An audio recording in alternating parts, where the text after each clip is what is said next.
नमस्कार दोस्तों। Wuhan virus ये मैं स्पेशली इसलिए कह रहा हूं क्योंकि चाइना की जो प्रोपेगेंडा मशीन है भारत को डिफेम करने के लिए वो अब धीरे धीरे स्टार्ट हो गई है। यहां पर चाइना को खुद के ऊपर ब्लेम लेने के बजाय वो अब धीरे धीरे जो गोल पोस्ट है वो भारत की तरफ शिफ्ट करने की कोशिश कर रहा है। यहां पर सबसे पहले मैं आपको कुछ आर्टिकल्स दिखाना चाहता हूं जो कि पिछले कुछ समय से जो प्रयास किए जा रहे हैं भारत के ऊपर चीजों को शिफ्ट करने की, वो आपको क्लियर देखने को मिलेगा। आपको पता है चाइनीज गवर्नमेंट का माउथ पीस है ग्लोबल टाइम्स, उनके द्वारा आप सबसे पहले देखो 11 मई का यहां पर आर्टिकल है और इसको ध्यान से पढ़िएगा। क्या लिखा है? Results could be disastrous if new variant in India further expands to South Asia with its impact on vaccine effectiveness unknown. तो यहां पर देखिए दो चीजें आप वो कह रहे हैं कि भारत के अंदर जो डबल म्यूटेंट था, जो वेरिएंट पाया गया था, अगर वो फैलने लगेगा साउथ एशिया में तो इससे चिंता होगी। दूसरा, वो यहां पर जो वैक्सीन के ऊपर क्या वो इफेक्टिव होगा नहीं होगा इसको लेकर भी क्वेश्चन कर रहे हैं। तो ये 11 मई को आर्टिकल आया था। मैं नेक्स्ट आर्टिकल दिखाता हूं 26 मई को,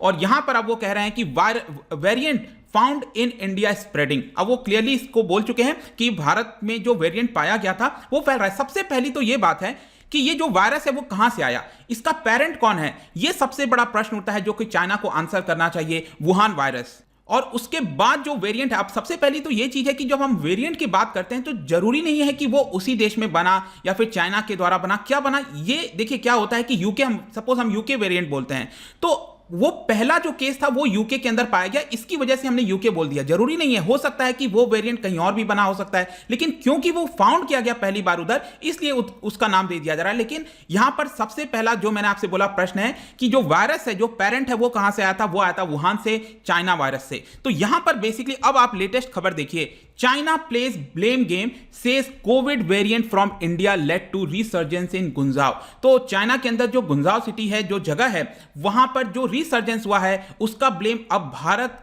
के अंदर जो वेरिएंट पाया गया था उसको लाने की यहां पर कोशिश की जा रही है। तो इसको हम डिटेल से समझेंगे कि एग्जैक्टली हो क्या रहा है और यहां पर किस तरह से बाकी देशों के द्वारा धीरे धीरे प्रेशर आ रहा है चाइना के ऊपर, यहां पर ओरिजिन कैसे हुआ था इसको लेकर। तो इसके बारे में देखेंगे। चलिए आगे बढ़ते हैं। अगर आप यूपीएससी की तैयारी कर रहे हैं तो इसके बारे में सारी जानकारी आपको हमारे डिस्क्रिप्शन में मिल जाएगी, वहां से आप हमारे ऐप को भी डाउनलोड कर सकते हैं। एग्जैक्टली यहां पर हुआ क्या है, यहां पर फ्रेश प्रोब को लेकर आपने देखा होगा यूएस के द्वारा, और अब जाकर जो यूनाइटेड किंगडम है वो भी इसके अंदर शामिल हो गया है। उन्होंने भी यहां पर आवाज उठाने लग गए हैं कि WHO के द्वारा जो प्रोब है उसको अब जल्द से जल्द दोबारा स्टार्ट करना चाहिए कि एग्जैक्टली ये ओरिजिन कब हुआ था। लेकिन अब यहां पर जो चाइना है वो एक तरह से गुंजाओ के अंदर 26 लोग पाए गए हैं कोविड पॉजिटिव, और इसका जो ब्लेम है वो भारत की तरफ शिफ्ट करने की कोशिश की जा रही है। जो म्यूटेंट वायरस है, जिसको डबल म्यूटेंट हम कह रहे हैं, जो कि पहली बार भारत में पाया गया था, उसको लेकर बताया जा रहा है। और गुंजाओ एग्जैक्टली कहां पर है, सबसे पहले मैं आपको यह दिखा देता हूं। जैसे कि आप देख रहे हो चाइना का मैप है, यहां पर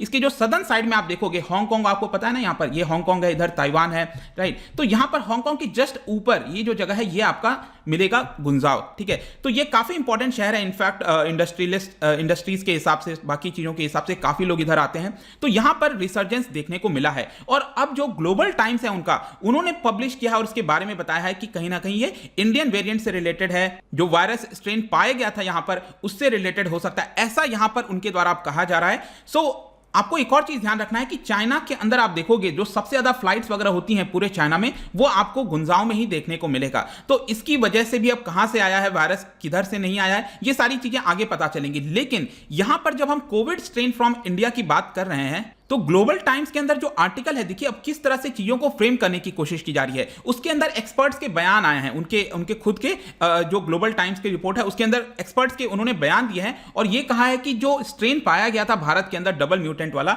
ये और ज्यादा कंटेजियस है, डेंजरस है, ये तेजी से फैल सकता है। इसको लेकर यहां पर बताने की कोशिश की जा रही है। और बोला गया है कि गुंजाओ के अंदर आप देखो तो ऑलरेडी 6 बार जो आउटब्रेक है वो ऑलरेडी आ चुका है, और यहां पर बोला जा रहा है कि ये जो लेटेस्ट आउटब्रेक है वो लॉन्गर ट्रांसमिशन चेन पर होता है, मतलब कि और ज्यादा लोगों में ये फैल सकता है। अगर एक पर्सन यहां पर 5 लोगों में फैला रहा है तो ये वाला जो वेरिएंट है वो हो सकता है और ज्यादा लोगों में फैलाए। इस तरह की बात बार बार करने की कोशिश की जा रही है।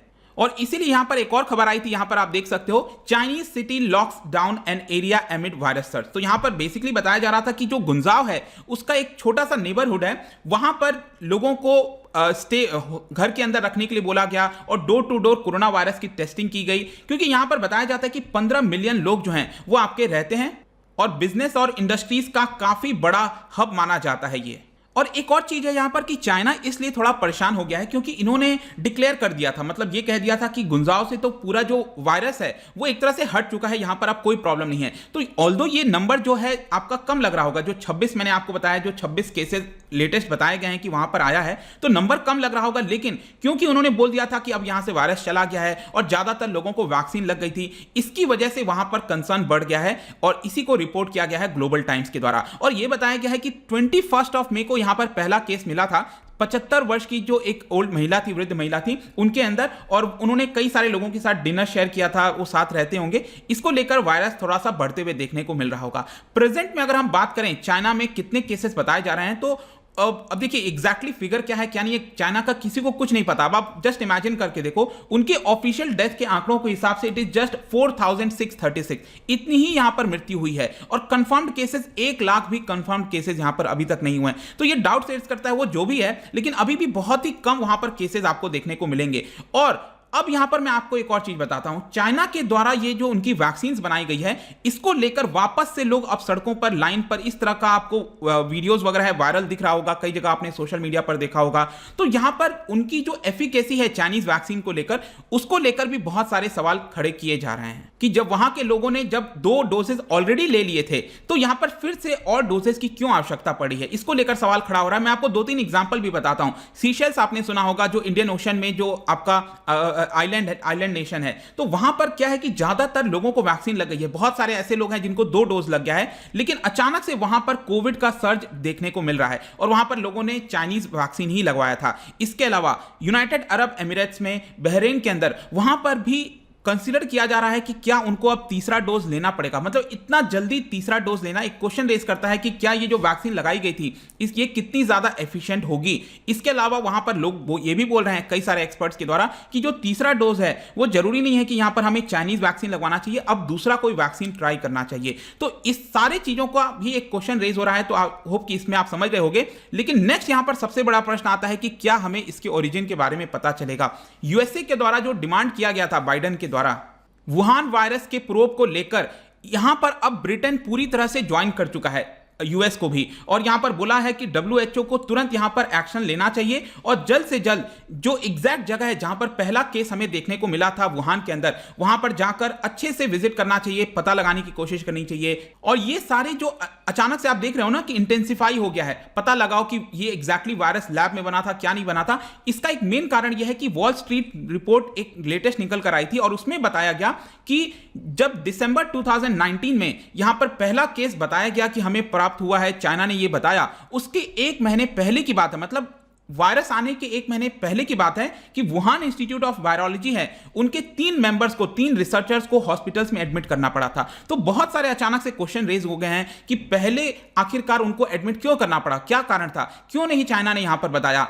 और इन्हीं सारी चीजों को देखते हुए अब लोग जो है डिमांड कर रहे हैं। लेकिन याद रखिएगा, भारत ने अभी तक इसको लेकर फिर से कुछ नहीं बोला है, जस्ट एक सिंपल सा स्टेटमेंट है कि यहां पर और अच्छे से चीजें आगे बढ़नी चाहिए। लेकिन एक डायरेक्ट जो चाइना के ऊपर रिस्पॉन्सिबिलिटी लाने की बात है वो अभी तक भारत सरकार ने अच्छे से नहीं किया, लेट मी टेल यू। और लेटेस्ट मैं आपको एक और खबर बताऊं, जो x US secretary of state हैं, जैसे फॉरेन मिनिस्टर होते हैं हमारे यहां पर, तो उनके द्वारा, जो ट्रंप गवर्नमेंट में माइक पॉम्पियो थे, उनके द्वारा बोला गया है कि Wuhan labs work linked to Chinese military. अब उन्होंने डायरेक्टली ब्लेम कर दिया है कि ये जो वुहान के अंदर जो भी लैब वर्क चल रहा था वो डायरेक्टली चाइनीज मिलिट्री से रिलेटेड है। बेसिकली उनका कहना है कि यहां पर जो चाइनीज मिलिट्री है वो आपकी कुछ ना कुछ एक्टिविटी परफॉर्म कर रही थी लैब के अंदर, और बाहर की दुनिया को बताया जा रहा था कि ये जस्ट एक सिविलियन रिसर्च है, हम इसमें कुछ ज्यादा नहीं कर रहे हैं। लेकिन चाइना यहां पर रिफ्यूज कर रहा था, बता नहीं रहा था एग्जैक्टली वो क्या कर रहा है। डब्ल्यूएचओ की जब टीम गई तो वहां पर उसे कॉपरेट नहीं करने दिया गया, ऐसा यहां पर एक्स यूएस सेक्रेटरी के द्वारा बोला गया है, सेक्रेटरी ऑफ स्टेट के द्वारा।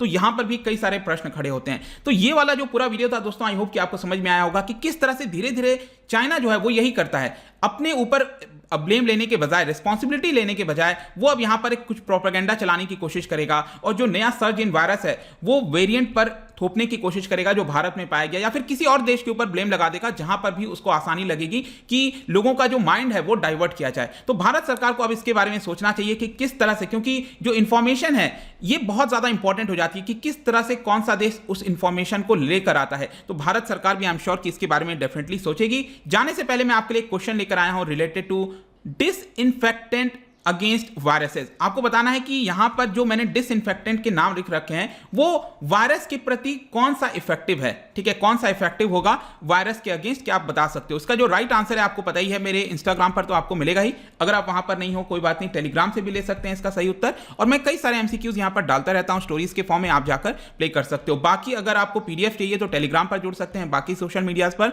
और अगर आप उनसे इकोनॉमी पढ़ना चाहते हैं, कोई भी कोर्स परचेज करना चाहते हैं यूपीएससी के, तो आप प्लीज स्टडी IQ ऐप को डाउनलोड कर सकते हैं। आई होप कि ये वीडियो आपको पसंद आया होगा। मिलता हूं आपसे next time, till then thank you very much, see you soon.